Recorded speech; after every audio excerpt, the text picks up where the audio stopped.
Hello everyone, welcome to my your programming club.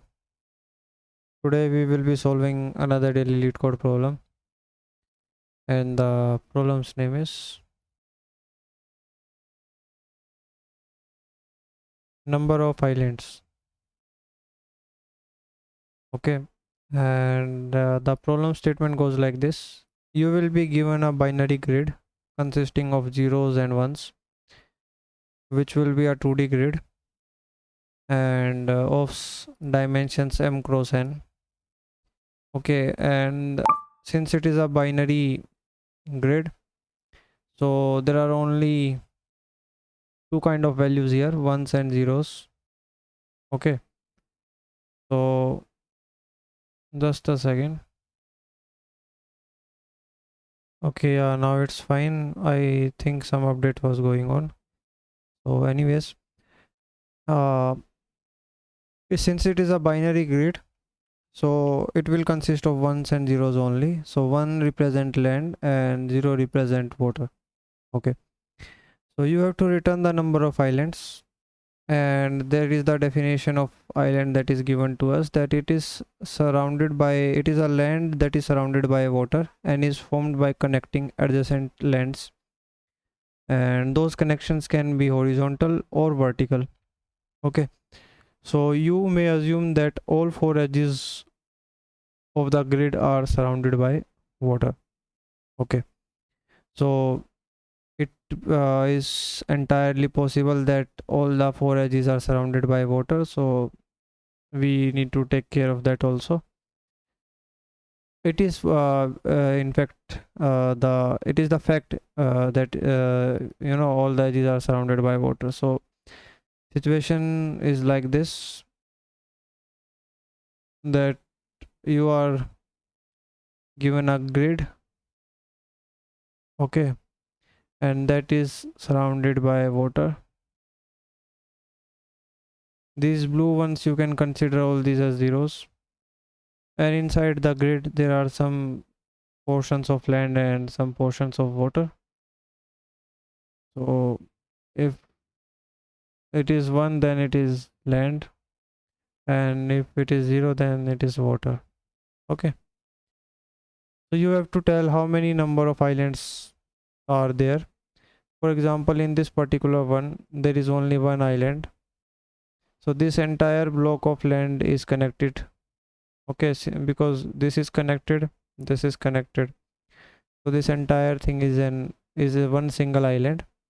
If let's say instead of 0 at a particular, let's say this one cell, it was 1, so this would have been another island. Okay, so it is surrounded by water. Okay, so this is the definition of island. An island is surrounded by water and is formed by connecting adjacent lands horizontally and vertically. Okay, not diagonally. So you cannot have connections like this. Okay, so if let's consider a case that you know let's consider a separate grid. Okay, so this is the grid, let's say, given to you, and there are two cells which are having 1, and those are diagonally opposite. Okay, these kind of cells. So and rest all the cells are 0. They contain water. So how many number of islands in such case? There will be 2, because cells cannot be connected diagonally, so this kind of connection is not allowed. Okay, so this is what the definition of an island, and you have to return the number of islands. Before thinking of an approach, let's have a quick look at the constraints. So according to the constraints, the length the dimensions of grid is of order 300, both m and n, and each entry in the grid is either you know a 0 or 1. Okay, so let's think of an approach to solve this particular one. very basic approach, or a very intuitive approach that I can think of is just running a DFS. Okay, depth first search. When we will be starting this DFS, you will be visiting each cell in the grid one by one. So visiting each cell one by one. Okay, let's take one example from the problem statement. Okay, here I think it's better that we make one of our own example, because there is no picture there, so it won't be very easy to make you understand the approach. So let's take one of our own.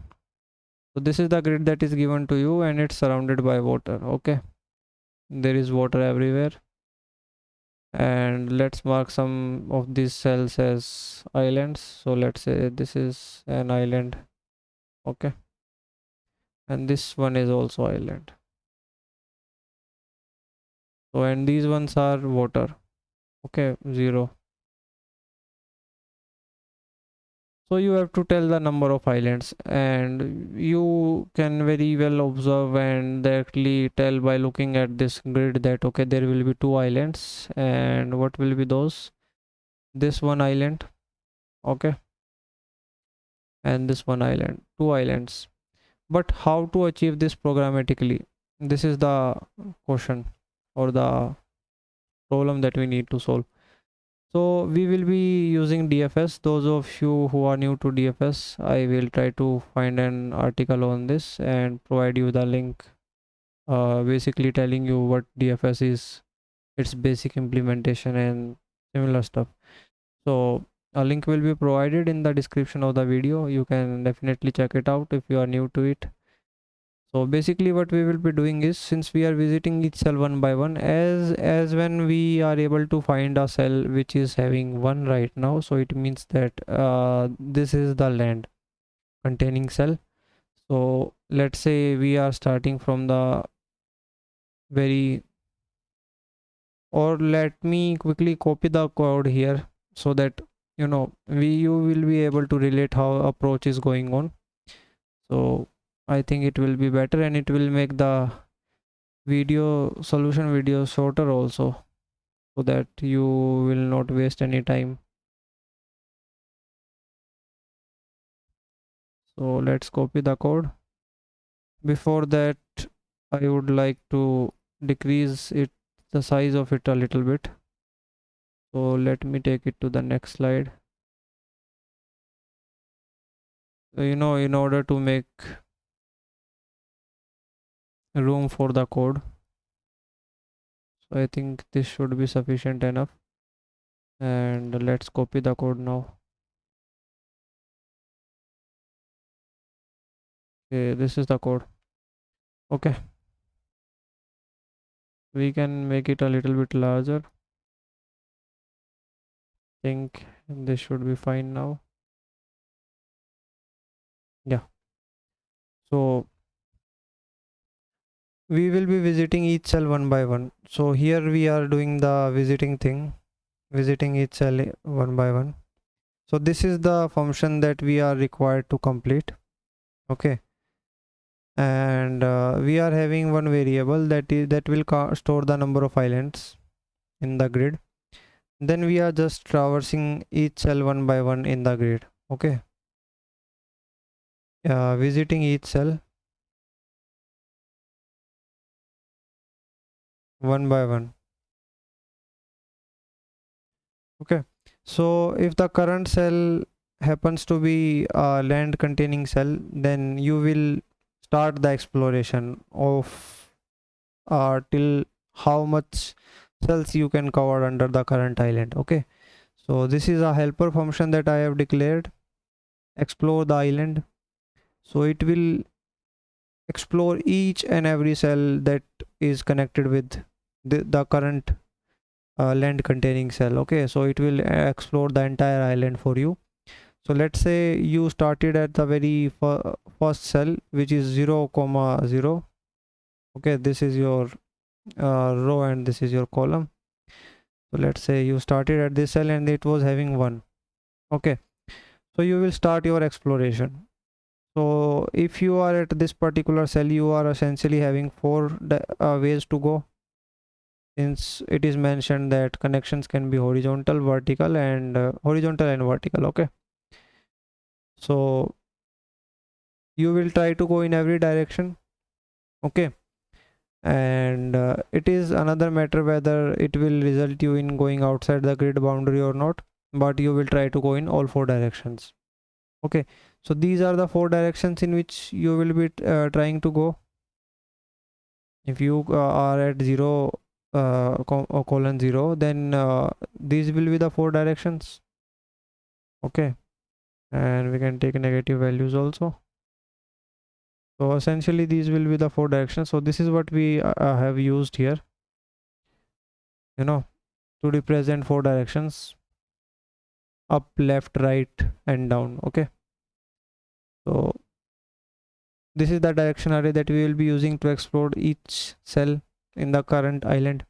Okay, so this explore island function is having 3 inputs: the grid that is given to you, and the cell's coordinate from which we are starting our exploration, or the current cell from which we are proceeding further in our exploration. Okay, so there is a little thing that you need to take care of in the recursion, that let's say from this particular cell, let me change a color little bit so that we can differentiate how things are going on. So let's say you are at this cell and you decide to go in this direction. Okay, so from this cell also you are able to go in all the 4 directions. And what if you decide to go back to the point where you came from? Okay, that will result in a loop kind of thing.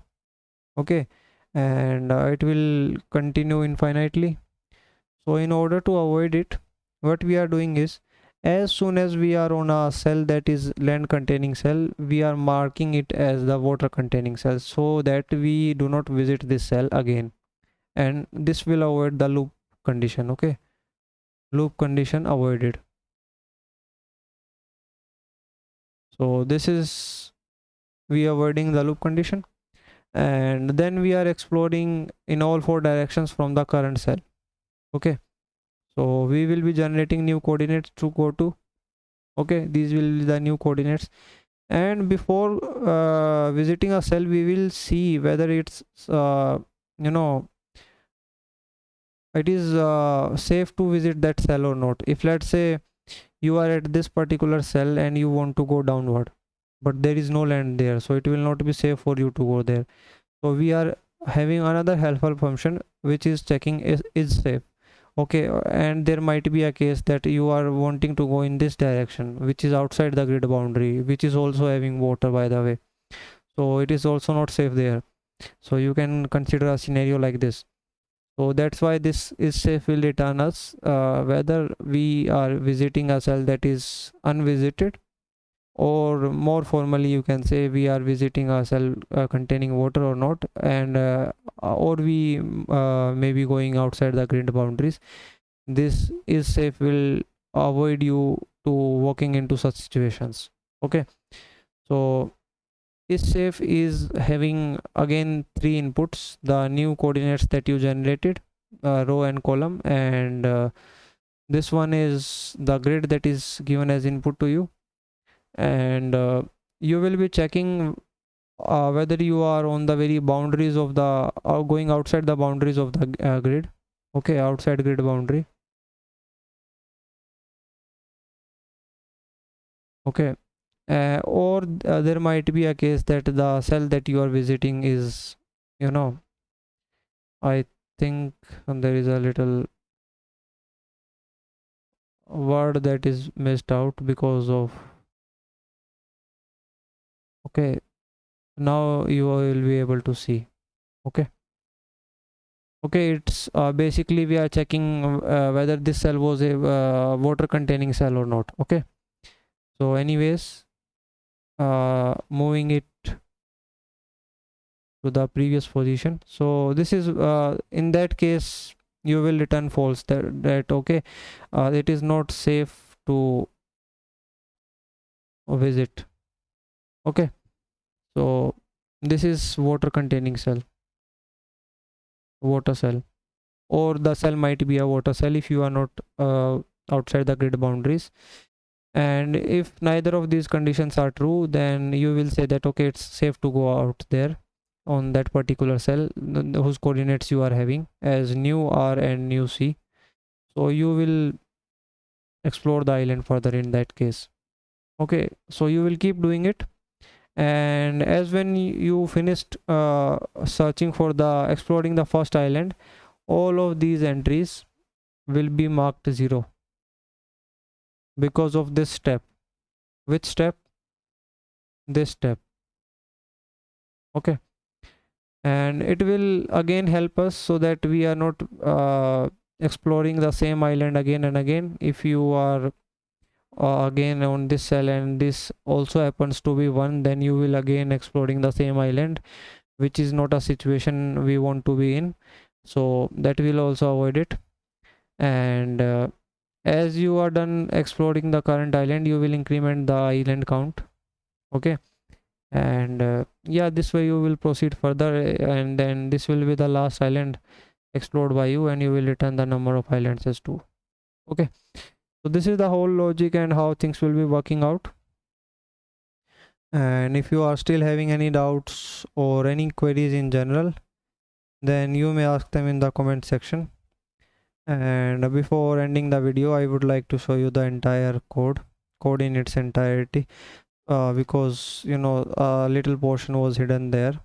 So this portion, this was water condition, and this is the whole code.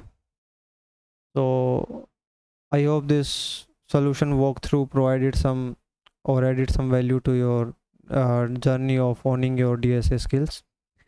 And remember that consistent practice is the only way of mastering DSA. And I will see you in the next video. Till then, keep practicing and keep solving problems. Thank you for watching.